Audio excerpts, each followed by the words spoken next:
లాదిగా వచ్చినటువంటి ఉద్యమ మిత్రులకు సహచరులకు వివిధ జిల్లాల నుంచి వచ్చినటువంటి ప్రతి ఒక్క ఉద్యమకారులకు జాగృతి అధ్యక్షురాలు కవితక్క గారికి పేరు పేరున కృతజ్ఞతలు మిత్రులారా. నేను జరిగిందే చెప్తా.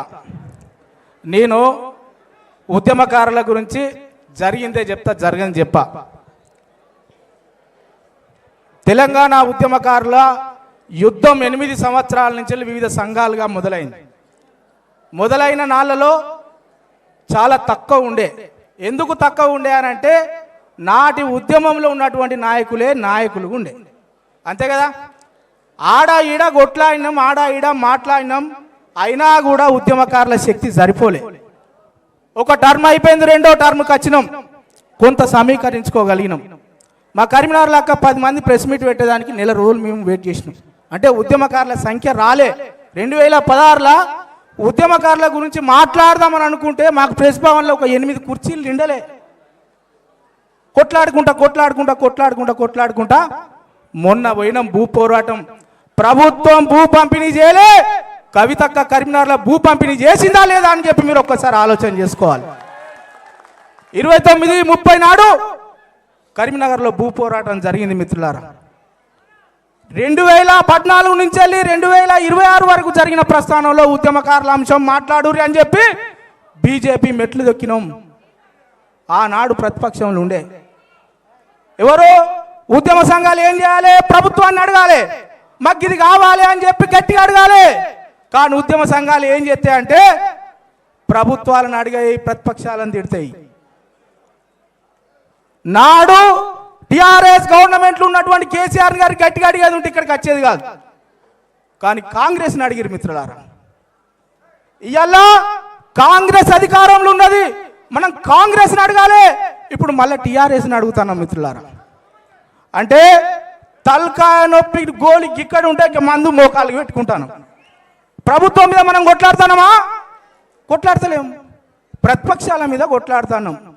సంఘాలు ఒక్కసారి ఆలోచన చేయాలి.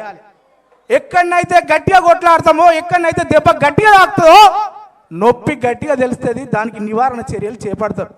కవితక్క 30 తారీఖు నాడు కొట్టిన శబ్దం రాష్ట్ర వ్యాప్తంగా ఉద్యమకారుల యొక్క ఆశలు చిగురించిందా లేదా అని చెప్పి మీరు గుర్తు పెట్టుకోవాలి.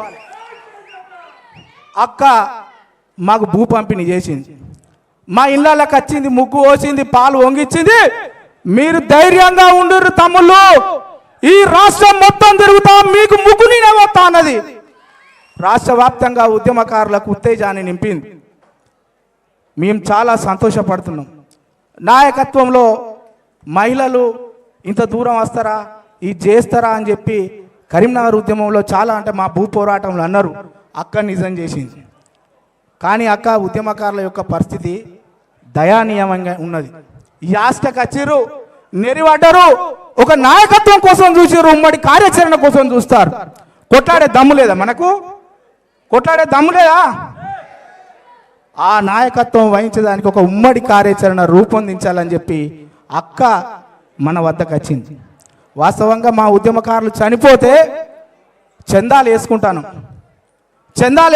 లేదా? ఉద్యమకారులు చనిపోతే అక్క చందాలు వేసుకొని మేము దాన సంస్కరణలు చేసుకుంటాను. ఇంకా ఈ ఉద్యమకారుల యొక్క పరిస్థితి ఎంత దీనంగా ఉన్నదనంటే రోజు రోజుకు అధ్వానమైనటువంటి పరిస్థితులు ఉన్నది. ఇవాళ మాకు ఒక అవకాశాలు రావాలి, ఉద్యమకారుల యొక్క గుర్తింపు ఇవ్వాలని చెప్పి ఇలా మేము అడుగుతున్నాం.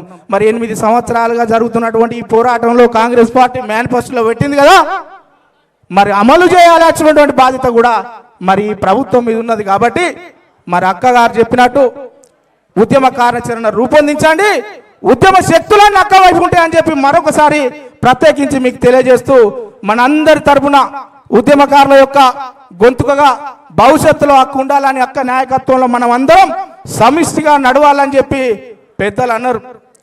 కేసీఆర్ గారు చేయబట్టి రాష్ట్రం వచ్చింది. తెలంగాణ ఉద్యమకారుల వైపు కవితమ్మ గారు మనకు తోడు ఉంటారన్నారు. అదే విధంగా మనం అందరం కలిసి ముందుకు పోయి మరి అక్క నాయకత్వంలో ఈ ఉద్యమకారులకు కావాల్సినటువంటి హక్కులను ఈ ప్రభుత్వం మీద గట్టిగా కొట్లాడి సాధించుకుందామని తెలియజేస్తూ ఈ అవకాశం ఇచ్చినటువంటి పెద్దలకు, మిత్రులకు, జాగృతి బృందానికి ప్రత్యేకమైనటువంటి కృతజ్ఞతలు తెలియజేస్తూ సంపూర్ణమైనటువంటి మద్దతు తెలంగాణ ఉద్యమకారుల ఫోరంది. జాగృతి మిత్రులకు ఉంటుంది, జాగృతి అధ్యక్షురాలకు ఉంటుంది. ప్రతి ప్రోగ్రాంలో కూడా మేము భాగం అవుతామని చెప్పి మరొకసారి తెలియజేస్తూ అక్క చెప్తాను మాది కూడా ఉంటుందని, మన అందరిది కూడా సంస్థకు ఉంటుందని చెప్పి తెలియజేస్తున్నాం.